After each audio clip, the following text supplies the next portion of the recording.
THR dan gaji ke-13 PNS cair mulai H-10 Lebaran 2022, termasuk Tukin 50%. Kabar gembira bagi pegawai negeri sipil. Pemerintah mengumumkan tunjangan hari raya untuk PNS bakal cair mulai H-10 Idul Fitri atau Lebaran 2022. Hal tersebut disampaikan oleh Menteri Keuangan Sri Mulyani Indrawati.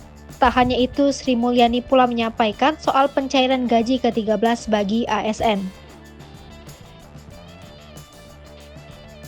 Menteri Keuangan Sri Mulyani menambahkan, dalam hal THR belum dapat dibayarkan sebelum Hari Raya Idul Fitri.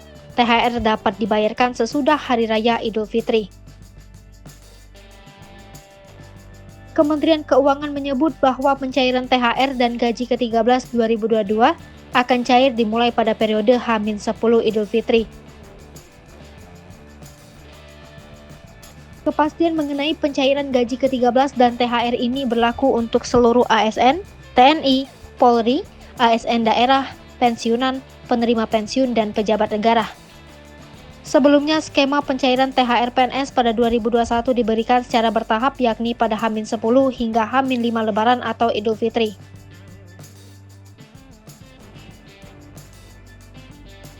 Sebagai informasi, Presiden Joko Widodo menyampaikan bahwa THR PNS yang diberikan pada 2022 akan termasuk pembayaran tunjangan kerja atau Tukin sebesar 50%.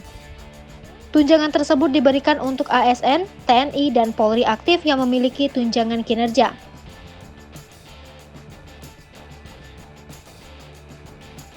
Selain itu, pemerintah juga akan memberikan bonus yang diberikan kepada seluruh TNI atau Polri dan pensiunan PNS.